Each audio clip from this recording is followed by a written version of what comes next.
Hi everyone, my name's Robert Dedinsky and I have the channel Crosscut Creations.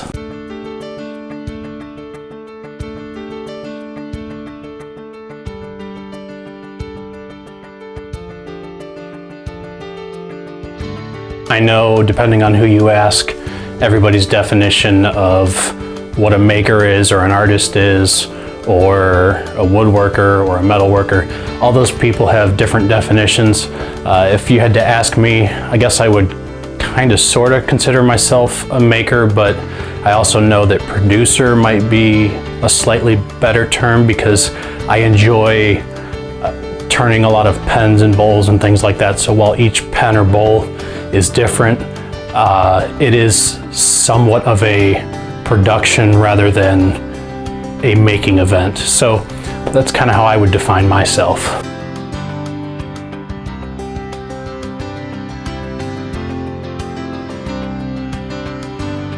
The last project I completed was this Zen Rollerball.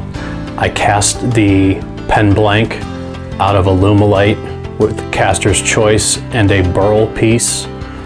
I really like the Zens because they're a single body pen that allows a lot of the blank to be shown and really showcased.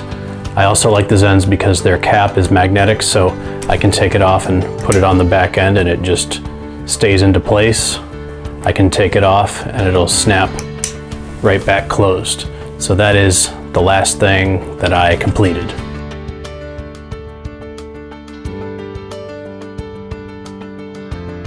If you already follow my channel, you know that my favorite tool is the lathe, but I had to break it down further into something about the lathe, everybody's been pushing me lately to get into traditional tools. So I've always been nervous to get into traditional tools because of the expense of the sharpening system, the grinder, the Wolverine jig, and just everything that comes with that.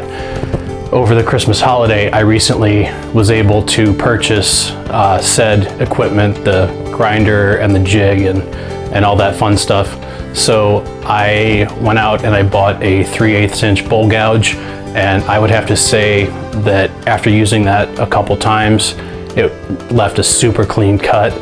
I really like that tool. So the lathe is my absolute favorite tool, but if I had to break it down into a subcategory of the lathe, I would have to say that my 3/8 inch bowl gouge is probably my favorite at this point.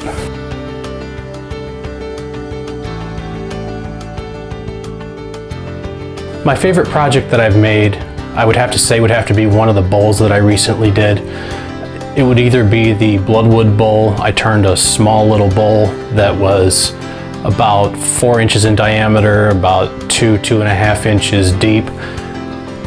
Bloodwood is super dense, and just after I turned it and put a finish on it, it just popped, and I really liked the way it turned out. The other one that I would say I would have to be my favorite would be the blister maple bowl that I did, that I made for my mom for Christmas.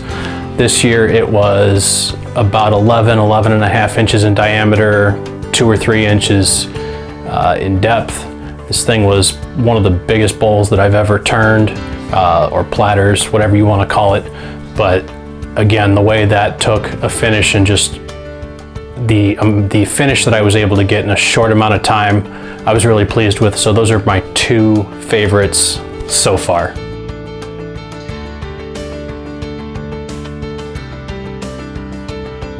The skill I'd most like to learn would have to be, like many of the Makers Monday alum, I'd have to say would be metalworking. I'm in a basement shop right now, so I can't necessarily put a forge in my basement, but I ultimately one day want to forge a knife just to be able to say that I did it. I think that would be super cool. I was able to go to Bob Lee's shop over the summer, and we made some carbide lathe tools. He helped me out, and we've actually made 2 sets. I made a mid-size set and then I made a bigger set. The first set that we made, he did a lot of the metal work and basically showed me how to do most of that because I was just getting into turning. The second time around I went to his shop, we made the bigger carbide tools, and he let me dabble more with the metal. And once I got into that, I used an angle grinder for the first time, and I thought metal was a pretty fun medium. So in the future, I hope to incorporate more metal into my projects. I want to thank Gil for hosting me on Makers Monday. This interview was a lot of fun. I hope you guys get something out of this, and we'll see you around.